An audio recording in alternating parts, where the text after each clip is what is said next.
Video ಶುರು ಮಾಡೋಕ್ಕಿಂತ ಮುಂಚೆ ಮತ್ತಷ್ಟು ರೋಚಕ ಮಾಹಿತಿಗಳಿಗಾಗಿ ನಮ್ಮ ಚಾನಲ್ಗೆ ಸಬ್ಸ್ಕ್ರೈಬ್ ಮಾಡಿಲ್ಲ ಅಂದರೆ ಸಬ್ಸ್ಕ್ರೈಬ್ ಮಾಡ್ಕೊಳ್ಳಿ, ಹಾಗೆ ಬೆಲ್ ಐಕನ್ ಮೇಲೆ ಕೂಡ ಕ್ಲಿಕ್ ಮಾಡ್ಕೊಳ್ಳಿ. ನಮಸ್ಕಾರ ಗೆಳೆಯರೆ, ಡಿವೈನ್ ಕನ್ನಡ ಯೂಟ್ಯೂಬ್ ಚಾನಲ್ಗೆ ನಿಮಗೆ ಸ್ವಾಗತ. ಗೆಳೆಯರೆ, ಮೊದಲನೇದಾಗಿ ನೀವು ಈ ಒಂದು ವಿಡಿಯೋನ ನೋಡ್ತಾ ಇದ್ದೀರಾ ಅಂದರೆ ನಿಜವಾಗ್ಲೂ ನಿಮಗೆ ಅದೃಷ್ಟ ಅನ್ನೋದು ನಿಮಗೆ ಕಾದಿದೆ ಅಂತಲೇ ಹೇಳ್ಬೋದು. ಯಾಕೆ ಅಂದರೆ ಈ ಒಂದು ನಂಬರ್ ನಿಮ್ಮ ಸ್ಕ್ರೀನ್ ಮೇಲೆ ಏನು ಕಾಣಿಸ್ತಾ ಇದೆ, ಹಾಗೆ ನೀವು ತಮ್ನೇನಲ್ಲೂ ಕೂಡ ನೋಡಿರ್ತೀರ, 1176. ಯೂಶಲಿ ನೀವು 1111 ನಂಬರ್ ಬಗ್ಗೆ ಕೇಳಿರ್ತೀರ, ಏಂಜಲ್ ನಂಬರ್ ಅಂತ. ಈಗ ತುಂಬ ಪ್ರತಿಷ್ಠೆಯಲ್ಲಿ ಬರ್ತಿರುವಂಥ ಒಂದು ಏಂಜಲ್ ನಂಬರ್ ಅಂದರೆ 1176. ಈ ನಂಬರ್ ಅನ್ನೋದು ತುಂಬ ಕಡಿಮೆ ಜನಕ್ಕೆ ಕಾಣೋಕ್ಕೆ ಸಿಗುತ್ತೆ. ಅಂದರೆ ತುಂಬ ಈ ರೀತಿ ಒಟ್ಟಿಗೆ ನಿಮಗೆ ತುಂಬ ಕಡಿಮೆ ನಿಮಗೆ ಕಾಣ್ಬೋದು. ಅಂದರೆ ನೀವು 1111 ಈ ನಂಬರನ್ನು ನೀವು ನಾರ್ಮಲಿ 1111 ಅನ್ನೋ ಟೈಮಲ್ಲಿ ನೋಡಿರ್ಬೋದು. ಬಟ್ ಈ ಒಂದು ನಂಬರು 1176 ಅನ್ನೋದು ಒಟ್ಟಿಗೆ ಇರೋದನ್ನು ನೀವು ತುಂಬ ಕಡಿಮೆ ನೋಡಿರ್ತೀರ. ಈ ಒಂದು ಕಾರಣದಿಂದಾಗಿ ಈ ಒಂದು ನಂಬರ್ ಏನಿದೆ ಇದು ತುಂಬ ಒಂದು ಲಕ್ಕಿ ಅಂತ ಹೇಳಲಾಗುತ್ತೆ. ಹಾಗೆ ಈ ಒಂದು ನಂಬರ್ ನಿಮಗೆ ಕಾಣಿಸ್ತಾ ಇದೆ ಅಂದರೆ ತುಂಬ ಒಂದು ದೊಡ್ಡ ಮಟ್ಟದ ಒಂದು ಅದೃಷ್ಟ ಅಂತ ಹೇಳಲಾಗುತ್ತೆ. ಈ ಒಂದು ಕಾರಣದಿಂದಾಗಿ ಈ ಒಂದು ನಂಬರ್ ಬಗ್ಗೆ, ಈ ಒಂದು ನಂಬರ್ ನೀವು ನೋಡ್ತಾ ಇದ್ದೀರಾ, ಈ ಒಂದು ನಂಬರ್ ನಿಮಗೆ ಕಾಣಿಸ್ತಾ ಇದೆ ಅಂತ ಹೇಳಿದ್ರೆ ಅದರಿಂದ ನಿಮಗೆ ಯಾವ್ಯಾವೆಲ್ಲ ಲಾಭಗಳು ಸಿಗುತ್ತೆ, ಯಾವ ರೀತಿಯಾದಂಥ ಒಂದು ಅದೃಷ್ಟ ಒಂದು ನಿಮ್ಮ ಜೀವನದಲ್ಲಿ ಬರುತ್ತೆ, ಎಲ್ಲವನ್ನು ಕೂಡ ನಾನು ಇವತ್ತಿನ ಈ ಒಂದು ವಿಡಿಯೋ ಮುಖಾಂತರ ನಿಮಗೆ ತಿಳಿಸ್ಕೊಡ್ತಾ ಇದ್ದೀನಿ. ಇದರ ಜೊತೆಗೆ ಈ ಒಂದು ನಂಬರಿಂದ ನಿಮಗೆ ಸಿಗುವಂತಹ ಒಂದು ಲಾಭಗಳನ್ನ ಯಾವ ರೀತಿ ನಿಮ್ಮ ಜೀವನದಲ್ಲಿ ಇನ್ನೂ ಹೆಚ್ಚಿನದಾಗಿ ಅದೃಷ್ಟ ಬರೋ ಥರ ಮಾಡಬೇಕು ಅಂದರೆ ಒಂದು ಸಣ್ಣ ಒಂದು ಉಪಾಯವನ್ನು ಮಾಡಬೇಕಾಗತ್ತೆ. ಆ ಒಂದು ಉಪಾಯವನ್ನು ವಿಡಿಯೋದ ಕೊನೆಯಲ್ಲಿ ಹೇಳ್ತೀನಿ. ಈ ಒಂದು ಕಾರಣದಿಂದಾಗಿ ಆದಷ್ಟು ಈ ಒಂದು ವಿಡಿಯೋನ ಕಂಪ್ಲೀಟಾಗಿ ನೋಡಿ, ಹಾಗೆ ನಿಮ್ಮ ಜೀವನದಲ್ಲಿ ಅದೃಷ್ಟವನ್ನು ಪಡ್ಕೊಳ್ಳಿ ಅಂತಲೇ ಹೇಳ್ಬೋದು.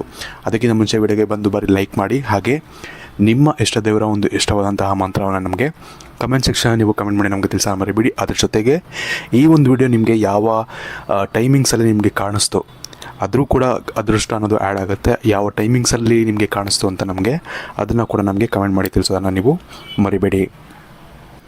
ಗೆಳೆಯರೆ, ಶುರು ಮಾಡೋದಾದರೆ ವಿಡಿಯೋನ ನೋಡ್ತಾ ಇದ್ದಾರೆ ಅಂದರೆ ನಾನು ಮುಂಚೆನೇ ಹೇಳಿದಾಗೆ ಈ ಒಂದು ವಿಡಿಯೋ ನಿಮಗೆ ಅಟ್ಲೀಸ್ಟ್ ಫೀಡಲ್ಲಿ ಬಂತು, ಯೂಟ್ಯೂಬ್ ಓಪನ್ ಮಾಡಿದಾಗ ನಿಮಗೆ ಬಂತು ಅಥವಾ ನೋಟಿಫಿಕೇಷನಲ್ಲಿ ಬಂತು ಅಂದರೆ ನೀವು ತುಂಬ ಅದೃಷ್ಟವಂತರು ಅಂತಲೇ ಹೇಳ್ಬೋದು. ಯಾಕೆ ಅಂದರೆ 1176 ಅನ್ನೋದು ತುಂಬ ಒಂದು ವಿಶೇಷವಾದಂತಹ ಒಂದು ನಂಬರ್ ಅಂತಲೇ ಹೇಳ್ಬೋದು. ಯೂನಿವರ್ಸ್ಗೆ ತುಂಬ ಬೇಗ ಕನೆಕ್ಟ್ ಆಗುವಂಥ ಒಂದು ನಂಬರ್ ಅಂತ ಕೂಡ ಹೇಳಲಾಗುತ್ತೆ. ಇದನ್ನು ಒಂದು ಟಾಪ್ ಮೋಸ್ಟ್ ಏಂಜಲ್ ನಂಬರ್ ಅಂತ ಕೂಡ ಹೇಳಲಾಗುತ್ತೆ. ನೀವು 1111 ಬಗ್ಗೆ ಕೇಳಿರ್ತೀರ, ಅಂದರೆ 1111 ಅಂತ ಈ ನಂಬರ್ ಇದೆ. ಈ ನಂಬರ್ ಕಾಣಿಸಿದ್ರೆ ನಿಮಗೆ ಅದೃಷ್ಟ ಸಿಗುತ್ತೆ, ಪದೇ ಪದೇ ಕಾಣಿಸಿದ್ರೆ ನಿಮಗೆ ಅದೃಷ್ಟ ಸಿಗುತ್ತೆ ಅನ್ನೋದನ್ನ ನೀವು ತುಂಬ ಯೂಟ್ಯೂಬ್ ವೀಡಿಯೋಸಲ್ಲಿ ತುಂಬ ಕಡೆ ನೋಡಿರ್ತೀರ. ಬಟ್ ಅದಕ್ಕಿಂತ ಹೆಚ್ಚು ಅದೃಷ್ಟವನ್ನು ತಂದು ಕೊಡುವಂತಹ ಒಂದು ನಂಬರ್ ಇದೆ ಅಂತ ಹೇಳಿದ್ರೆ ನೀವು ನಂಬಲೇಬೇಕು. ಆ ಒಂದು ನಂಬರ್ ಯಾವುದು ಅಂದರೆ 1176. ಈ ಒಂದು ನಂಬರ್ ನೀವೇನು ಸ್ಕ್ರೀನಲ್ಲಿ ನೋಡ್ತಾ ಇದ್ದೀರಾ, ಇದು ತುಂಬ ಅದೃಷ್ಟವನ್ನು ತಂದು ಕೊಡುತ್ತೆ. ಈ ಒಂದು ಕಾರಣದಿಂದಾಗಿ ಈ ಒಂದು ಅದೃಷ್ಟವನ್ನು ನೀವು ಕ್ಲೇಮ್ ಮಾಡ್ಕೊಬೇಕಾಗತ್ತೆ. ಅದನ್ನು ವಿಡಿಯೋ ನಂತರ ಹೇಳ್ತೀನಿ. ವಿಶೇಷವಾಗಿ ನಿಮ್ಮ ಜೀವನದಲ್ಲಿ ಎಲ್ಲರ ಜೀವನದಲ್ಲೂ ಕಷ್ಟಗಳು ಅನ್ನೋದು ಇರುತ್ತೆ, ಎಲ್ಲರ ಜೀವನದಲ್ಲೂ ಸಮಸ್ಯೆಗಳು ಅನ್ನೋದು ಇರುತ್ತೆ. ನಾವು ಆ ಸಮಸ್ಯೆಯಿಂದ ಆಚೆ ಬಂದು ನಮ್ಮ ಜೀವನದಲ್ಲಿ ಏನಾದರೂ ಒಂದು ಒಳ್ಳೆಯದಾಗಬೇಕು ಅಂತ ಎಲ್ಲರೂ ಕೂಡ ಅಂದ್ಕೊಳ್ತೀವಿ. ಆದರೆ ಕಾರಣಾಂತರಗಳಿಂದಾಗಲಿ ಅಥವಾ ನಮ್ಮ ದುರಾದೃಷ್ಟದಿಂದ ಆಗಲಿ ನಮಗೆ ಆ ಒಂದು ಸಮಸ್ಯೆಯಿಂದ ಆಚೆ ಬರೋಕ್ಕೆ ಆಗ್ತಾ ಇರೋದಿಲ್ಲ. ಇದಕ್ಕೆ ನಮಗೆ ಕೆಲವೊಂದು ಸತಿ ಅದೃಷ್ಟ ಅನ್ನೋದು ತುಂಬ ಹೆಲ್ಪ್ ಆಗುತ್ತೆ. ಯಾಕಂದರೆ ಎಲ್ಲವೂ ಕೂಡ ಪರಿಶ್ರಮದಿಂದನೇ ಆಗಬೇಕು ಅಂತ ಹೇಳಿದ್ರೆ ತುಂಬ ಕಷ್ಟ ಆಗುತ್ತೆ. ನಮಗೆ ಪರಿಶ್ರಮ ನಾವೇನು ಪಡ್ತೀವಿ, ಅದ್ರ ಜೊತೆಗೆ ಸ್ವಲ್ಪ ಅದೃಷ್ಟ ಅನ್ನೋದು ಕೂಡ ಇದ್ದರೆ ನಮ್ಮ ಜೀವನದಲ್ಲಿ ಒಂದು ಪಾಸಿಟಿವ್ ಚೇಂಜಸ್ ಅನ್ನೋದು ಬಂದೇ ಬರುತ್ತೆ. ಈ ಒಂದು ಕಾರಣದಿಂದಾಗಿ ಅದೃಷ್ಟ ಅನ್ನೋದು ತುಂಬಾ ಒಂದು ಮುಖ್ಯವಾದಂತಹ ಒಂದು ವಿಷಯ ಆಗುತ್ತೆ. ಕೆಲವೊಂದು ಸತಿ ಏನಾಗುತ್ತೆ ಅಂದರೆ ನಮಗೆ ನಮ್ಮ ಕಣ್ಣೆದುರುಗಡೆ ಅದೃಷ್ಟ ಅನ್ನೋದು ಓಡಾಡ್ತಿರುತ್ತೆ. ಅಂದರೆ ಏನೋ ಒಂದು ದೇವರು ನಮಗೆ ಸಿಗ್ನಲ್ ಕೊಡ್ತಿರ್ತಾರೆ ಅಥವಾ ಯೂನಿವರ್ಸ್ ನಮಗೆ ಸಿಗ್ನಲ್ ಕೊಡ್ತಿರ್ತಾರೆ, ಬಟ್ ನಾವು ಅದನ್ನು ಗಮನಿಸೋದೇ ಇಲ್ಲ. ಎಷ್ಟೊಂದು ಸತಿ ನಮ್ಮ ಅಕ್ಕಪಕ್ಕನೇ ಇರುತ್ತೆ, ನಾವು ಗಮನಿಸೋದೇ ಇಲ್ಲ. ಇದಕ್ಕೆ ದುರಾದೃಷ್ಟನೇ ಕಾರಣ ಅಂತಲೇ ಹೇಳ್ಬೋದು. ವಿಶೇಷವಾಗಿ ಕೆಲವೊಂದು ಸತಿ ಏನಾಗುತ್ತೆ ಅಂದರೆ ನಮ್ಮ ಅದೃಷ್ಟ ಚೆನ್ನಾಗಿದ್ರೂ ಕೂಡ ನಮ್ಮ ಒಂದು ರಾಶಿ ಫಲಗಳು ಅಥವಾ ನಮ್ಮ ಒಂದು ಗ್ರಹ ಸ್ಥಿತಿಗಳು ಇದರಲ್ಲಿ ಕೆಲವೊಂದು ಸತಿ ತೊಂದರೆ ಇರುತ್ತೆ. ಈ ಒಂದು ಕಾರಣದಿಂದಾಗಿ ನಿಮ್ಮ ಜಾತಕ ಏನಾದರೂ ಇಲ್ಲ ಅಂದರೆ ಮೊದಲು ಜಾತಕ ಮಾಡಿಸ್ಕೊಂಡು ಅದನ್ನು ನೀವು ತುರಿತ ಜ್ಯೋತಿಷಿಗಳ ಹತ್ರ ನೀವು ಹೋಗಿ ತೋರಿಸ್ಕೊಂಡು ನಿಮ್ಮ ಒಂದು ಗ್ರಹ ಸ್ಥಿತಿ ಹೇಗಿದೆ ಅಂತ ನೀವು ತಿಳ್ಕೊಬೋದು. ಹಾಗಾಗಿ ಕೇವಲ 299 ರೂಪಾಯಿಗೆ ಯಾವ ರೀತಿ ನೀವು ನಿಮ್ಮ ಒಂದು ಜಾತಕವನ್ನು ತರಿಸ್ಕೊಬೋದು ಅಥವಾ ಜಾತಕವನ್ನು PDF ಮುಖಾಂತರ ನಿಮಗೆ ಸೆಂಡ್ ಮಾಡಿಸ್ಕೊಬೋದು. ಅದನ್ನು ಮುಂದೆ ಒಂದು ಚಿಕ್ಕ ಒಂದು ಜಾಹೀರಾತು ಬರುತ್ತೆ ನಿಮಗೆ, ಅದನ್ನು ಫಾಲೋ ಮಾಡಿಕೊಂಡು ನೀವು ಜಾತಕವನ್ನು ತರಿಸ್ಕೊಳ್ಳಿ. ನಿಮಗೆ ಅದರಿಂದ ಸಾಕಷ್ಟು ಹೆಲ್ಪ್ ಆಗುತ್ತೆ.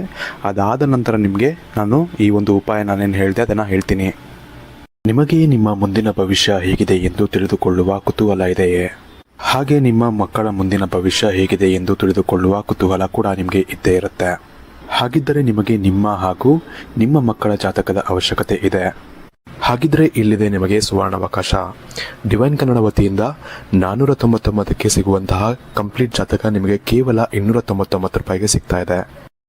ಜಾತಕದಲ್ಲಿ ನಿಮಗೆ ವಿದ್ಯಾಭ್ಯಾಸ, ವಿವಾಹ, ಉದ್ಯೋಗ, ಆರೋಗ್ಯ, ಸಂತಾನ ಹಾಗೆ ವ್ಯಾಪಾರ ವ್ಯವಹಾರಕ್ಕೆ ಸಂಬಂಧಪಟ್ಟಂತಹ ಎಲ್ಲ ಮಾಹಿತಿಗಳು ನಿಮಗೆ ಈ ಒಂದು ಜಾತಕದಲ್ಲಿ ನಿಮಗೆ ಸಿಗುತ್ತೆ. ಇದರ ಜೊತೆಗೆ ಈ ಜಾತಕದಲ್ಲಿ ನಿಮಗೆ ಗೋಚಾರ ಫಲಗಳಾಗಲಿ, ನಕ್ಷತ್ರ ಫಲಗಳಾಗಲಿ, ದಶಾಫಲಗಳು, ಪಂಚಾಂಗ ಫಲಗಳು ಹಾಗೆ ಈ ಒಂದು ಸಮಸ್ಯೆಗಳು ನಿಮಗೆ ಏನೇನು ಬರುತ್ತೆ ಅದಕ್ಕೆ ಪರಿಹಾರಗಳು ಎಲ್ಲವೂ ಕೂಡ ಈ ಒಂದು ಜಾತಕದಲ್ಲಿ ನಿಮಗೆ ಇರುತ್ತೆ. ಇದನ್ನು ನೀವು ಸಿಂಪಲ್ ಆಗಿ PDF ಮುಖಾಂತರ ನೀವು ಪಡ್ಕೊಬೋದು. ಇದನ್ನು ನೀವು PDF ರಿಸೀವ್ ಮಾಡಿದ ತಕ್ಷಣ ನೀವು ನಿಮ್ಮ ಹತ್ತಿರ ಇರುವಂತಹ ಜೆರಾಕ್ಸ್ ಶಾಪಲ್ಲಿ ಇದನ್ನು PDF ಮೇಲೆ ನೀವು ಪ್ರಿಂಟ್ ಬೇಕಾದ್ರೂ ಮಾಡಿಸ್ಕೊಬೋದು ಅಥವಾ ಮೊಬೈಲಲ್ಲೇ ನೀವು ಈ ಒಂದು ಜಾತಕವನ್ನು ನೋಡ್ಕೊಬೋದು. ಆರ್ಡರ್ ಮಾಡುವುದಕ್ಕಾಗಿ ವಿಡಿಯೋ ಕೆಳಗಡೆ ಡಿಸ್ಕ್ರಿಪ್ಷನ್ ಬಾಕ್ಸಲ್ಲಿ ಮೊದಲನೇ ಲಿಂಕ್ ಇರುತ್ತೆ, ಅದರ ಮೇಲೆ ನೀವು ಕ್ಲಿಕ್ ಮಾಡಿ ಇದು ಡೈರೆಕ್ಟಾಗಿ ನಿಮಗೆ ವಾಟ್ಸಪ್ಗೆ ಹೋಗುತ್ತೆ. ಅಲ್ಲಿ ನೀವು ಹೋಗಿ ನಿಮ್ಮ ಹೆಸರು, ನಿಮ್ಮ ಜನ್ಮ ದಿನಾಂಕ, ಹುಟ್ಟಿದ ಸಮಯ, ಹುಟ್ಟಿದ ಊರಿನ ಜಿಲ್ಲೆಯನ್ನು ವಾಟ್ಸಪ್ ಮುಖಾಂತರ ನಮಗೆ ಸೆಂಡ್ ಮಾಡಿ ನಂತರ ನಿಮಗೆ ಕೇವಲ 2 ದಿನಗಳಲ್ಲಿ ನಿಮಗೆ PDF ಮುಖಾಂತರ ನಿಮ್ಮ ಜಾತಕವನ್ನು ನೀವು ಪಡ್ಕೊಬೋದು. 60ರಿಂದ 70 ಪುಟಗಳು ಕೂಡ ಈ ಒಂದು ಜಾತಕದಲ್ಲಿ ಇರುತ್ತೆ. ಇದ್ರೆ ಮಿಸ್ ಮಾಡದೆ ಆರ್ಡರ್ ಮಾಡಿ. ಹಾಗೆ ನಿಮ್ಮ ಭವಿಷ್ಯದಲ್ಲಿ ನಡೆಯುವಂತಹ ಎಲ್ಲ ವಿಷಯಗಳನ್ನ ಮುಂಚೆನೇ ನೀವು ತಿಳಿದುಕೊಳ್ಳಿ. ಗೆಳೆಯರು, ವಿಶೇಷವಾಗಿ ನೀವು ಈ ಒಂದು ನಂಬರ್ ನಿಮಗೆ ಕಾಣ್ತಾ ಇದೆ ಅಂದರೆ ಅದನ್ನು ನೀವು ಕ್ಲೇಮ್ ಮಾಡ್ಕೊಬೇಕು ಅಂದರೆ ಏನು ಮಾಡಬೇಕು ಅಂದರೆ ಈ ಒಂದು ಸಣ್ಣ ಉಪಾಯವನ್ನು ನೀವು ಮಾಡಬೇಕಾಗತ್ತೆ.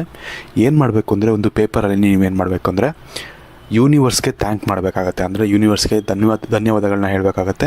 ಅದಕ್ಕಿಂತ ಮುಂಚೆ ಧನ್ಯವಾದಗಳನ್ನ ಹೇಳೋಕ್ಕಿಂತ ಮುಂಚೆ ನೀವೇನು ಮಾಡಬೇಕು ಅಂದರೆ ಒಂದು ಪೇಪರ್ ತೊಗೊಳ್ಳಿ. ಒಂದು ಪೇಪರ್ ತೊಗೊಂಡು ಒಂದು ಸ್ವಲ್ಪ ದೊಡ್ಡದಾಗಿರೋಂಥ ಒಂದು ಪೇಪರ್ನ ತೊಗೊಳ್ಳಿ.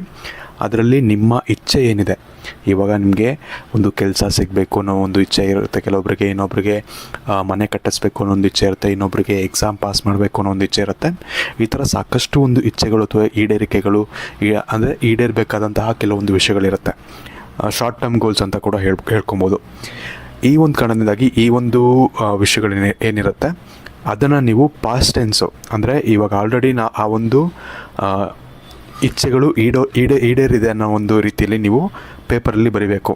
ಎಕ್ಸಾಂಪಲ್ ಕೊಡೋದಾದರೆ ನೀವು ಒಂದು ಕೆಲಸ ಹುಡುಕ್ತಿದ್ದೀರಾ ಅಥವಾ ಕೆಲಸ ಬೇಕು ಅಂತ ಹೇಳಿದ್ರೆ ನನಗೆ ಕೆಲಸ ಸಿಕ್ಕಿದೆ ಅಂತ ಬರೀಬೇಕಾಗತ್ತೆ. ಅಥವಾ ನಿಮಗೆ ನೀವೇನಾದರೂ ಮನೆ ಕಟ್ಟಿಸ್ಬೇಕು ಅಂತ ಅಂದ್ಕೊಳ್ತಿದ್ದೀರಾ, ಮನೆ ಕಟ್ಟಿಸ್ಬೇಕು ಅನ್ನೋ ಒಂದು ಆಸೆ ಇದೆ ಅಂತ ಹೇಳಿದ್ರೆ ನಾನು ನನ್ನ ಸ್ವಂತ ದುಡಿಮೆಯಿಂದ ಅಥವಾ ನನ್ನ ಒಂದು ಪರಿಶ್ರಮದಿಂದ ಮನೆಯನ್ನು ಕಟ್ಟಿದ್ದೇನೆ ಅಂತ ನೀವು ಬರೀಬೇಕಾಗತ್ತೆ. ಫಸ್ಟ್ ಲೈನಲ್ಲಿ ಸ್ಟಾರ್ಟಿಂಗಲ್ಲಿ ಇದನ್ನು ಬರೀಬೇಕಾಗತ್ತೆ.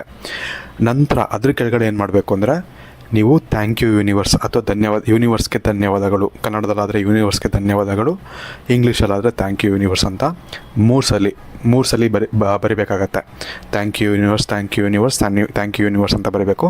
ಅಥವಾ ಕನ್ನಡದಲ್ಲಾದರೆ ಯೂನಿವರ್ಸ್ಗೆ ಧನ್ಯವಾದಗಳು, ಯೂನಿವರ್ಸ್ಗೆ ಧನ್ಯವಾದಗಳು, ಯೂನಿವರ್ಸ್ಗೆ ಧನ್ಯವಾದಗಳು ಅಂತ 3 ಸತಿ ಬರೆದಾದ ನಂತರ ಅದರ ಕೆಳಗಡೆ ಈ ಒಂದು ನಂಬರನ್ನು ಬರೀಬೇಕಾಗತ್ತೆ. 1176 ಈ ಒಂದು ನಂಬರ್ ಏನು ನೀವು ಸ್ಕ್ರೀನಲ್ಲಿ ನೋಡ್ತಿದ್ದೀರಾ, ಈ ಒಂದು ನಂಬರನ್ನು ನೀವು ಬರೀಬೇಕಾಗತ್ತೆ. ನಂತರ ಏನು ಮಾಡಬೇಕು ಅಂದರೆ ನೀವು ಯಾವ ಒಂದು ಜಾಗದಲ್ಲಿ ಮನೆಯಲ್ಲಿ ನೀವು ತುಂಬ ಹೆಚ್ಚಾಗಿ ಇದನ್ನು ನೋಡ್ತಾ ಇರಬೇಕಾಗತ್ತೆ. ಅಂದರೆ ನಿಮ್ಮ ಕಣ್ಣಿಗೆ ಕಾಣಿಸೋ ಥರ ಹೆಚ್ಚಾಗಿ ನೀವು ಮನೆಯಲ್ಲಿ ಓಡಾಡ್ತಿರ್ಬೇಕಾದ್ರೆ ಎಲ್ಲ ನಿಮಗೆ ಇದು ಕಾಣಿಸ್ತಾ ಇರಬೇಕು. ಈ ಥರ ಬರೆದಿದ್ದೀನಿ ನಾನು ಅಂತ ಇದನ್ನು ಅವಾಗವಾಗ ನೀವು ನೋಡ್ತಾ ಇರಬೇಕು. ಅಂತಹ ಒಂದು ಜಾಗದಲ್ಲಿ ನೀವು ಇದನ್ನು ಅಂಟಿಸ್ಬೇಕಾಗತ್ತೆ ಪೇಪರನ್ನ. ಈ ರೀತಿ ಮಾಡೋದ್ರಿಂದ ಏನಾಗುತ್ತೆ ಅಂದರೆ ನಿಮ್ಮ ಸಬ್ಕಾನ್ಷಿಯಸ್ ಮೈಂಡಲ್ಲಿ ನೀವು ಯೂನಿವರ್ಸ್ಗೆ ಒಂದು ಸಿಗ್ನಲ್ ಕೊಡ್ತಿರ್ತೀರ. ನನಗೆ ಈ ಒಂದು ಇಚ್ಛೆ ಈಡೇರಿದೆ ಅಂತ ನೀವು ಯೂನಿವರ್ಸ್ಗೆ ಒಂಥರ ಸಿಗ್ನಲ್ ಕೊಡ್ತಿರ್ತೀರ. ಈ ಕಾರಣದಿಂದಾಗಿ ಆ ಒಂದು ಯೂನಿವರ್ಸ್ ಏನು ಮಾಡುತ್ತೆ ಅಂದರೆ ಆ ಒಂದು ಇಚ್ಛೆಯನ್ನು ನಿಮಗೆ ಆದಷ್ಟು ಬೇಗ ಈಡೇರಿಸಬೇಕು. ಆ ಒಂದು ಇಚ್ಛೆ ಈಡೇರಿಬಿಟ್ಟಿದೆ ಆಲ್ರೆಡಿ ಅನ್ನೋ ಒಂದು ರೀತಿಯಲ್ಲಿ ಅದು ಆ್ಯಕ್ಟ್ ಮಾಡ್ತಾ ಇರುತ್ತೆ. ಈ ಒಂದು ಕಾರಣದಿಂದಾಗಿ ಆ ಒಂದು ಇಚ್ಛೆ ಅನ್ನೋದು ನಿಮಗೆ ಆದಷ್ಟು ಬೇಗ ಈಡೇರುತ್ತೆ ಅಂತ ಹೇಳ್ಬೋದು. ಇದು ತುಂಬ ವಿಶೇಷವಾದಂಥ ಒಂದು ಟೆಕ್ನಿಕ್ ಅಂತಲೇ ಹೇಳ್ಬೋದು. ತುಂಬ ಜನಕ್ಕೆ ವರ್ಕ್ ಆಗುತ್ತೆ. ಸೊ ಈ ಒಂದು ಕಾರಣದಿಂದಾಗಿ ನಿಮಗೂ ಕೂಡ ಈ ಒಂದು ಟೆಕ್ನಿಕ್ ಅನ್ನೋದು ವರ್ಕ್ ಆಗೇ ಆಗುತ್ತೆ ಅಂತ ನಾನು ಗ್ಯಾರಂಟಿ ಕೊಡ್ತೀನಿ. ಸೊ ಈ ಒಂದು ಕಾರಣದಿಂದಾಗಿ ಇಂತಹ ಉಪಯುಕ್ತ ಮಾಹಿತಿಗಳನ್ನ ನೀವು ಇನ್ನೊಬ್ಬರ ಹತ್ರ ಶೇರ್ ಮಾಡಿಕೊಂಡ್ರೆ ಅದರಿಂದ ನಿಮಗೂ ಕೂಡ ಒಳ್ಳೆಯದಾಗುತ್ತೆ ಅಥವಾ ಫೀಲ್ ಗುಡ್ ಫ್ಯಾಕ್ಟರ್ ಅನ್ನೋದು ಕೂಡ ನಿಮಗೆ ಸಿಗುತ್ತೆ ಅಂತ ಹೇಳ್ಬೋದು. ಈ ಒಂದು ಕಾರಣದಿಂದಾಗಿ ಆದಷ್ಟು ಇದನ್ನು ಶೇರ್ ಮಾಡ್ಕೊಳ್ಳೋದನ್ನ ಮರಿಬೇಡಿ. ಇನ್ನು ಇಲ್ಲಿವರೆಗೂ ವೀಡಿಯೋ ನೋಡಿದ್ದೀರಾ ಅಂದರೆ ವೀಡಿಯೋ ಇಷ್ಟ ಆಗಿದೆ ಅಂತ ಅಂದ್ಕೊಳ್ತೀನಿ. ವೀಡಿಯೋ ಇಷ್ಟ ಆಗಿರೋ ಲೈಕ್ ಮಾಡಿ, ಶೇರ್ ಮಾಡಿ ಅಂತ ಹೇಳ್ತಾ ಆದಷ್ಟು ಚಾನಲ್ಗೆ ಸಬ್ಸ್ಕ್ರೈಬ್ ಮಾಡ್ಕೊಂಡಿದ್ದು ಸಬ್ಸ್ಕ್ರೈಬ್ ಮಾಡ್ಕೊಳ್ಳಿ. ಹಾಗೆ ಮುಂಚೆನೇ ಹೇಳಿದಾಗೆ ನಿಮ್ಮ ಒಂದು ಇಷ್ಟದೇವರ ಒಂದು ಇಷ್ಟವಾದಂತಹ ಮಂತ್ರವನ್ನು ನೀವು ಕಮೆಂಟ್ ಮಾಡಿ ಅಥವಾ ಯಾವ ಒಂದು ಟೈಮಿಂಗ್ಸಲ್ಲಿ ನೀವು ಈ ಒಂದು ವಿಡಿಯೋನ ನೋಡ್ತಿದ್ದೀರಾ ಆ ಒಂದು ಟೈಮಿಂಗ್ಸನ್ನು ಕೂಡ ನಮಗೆ ಮಿಸ್ ಮಾಡದೆ ಕಮೆಂಟ್ ಮಾಡಿ ನಮಗೆ ತಿಳಿಸೋದನ್ನು ನೀವು ಮರಿಬೇಡಿ. ಧನ್ಯವಾದಗಳು.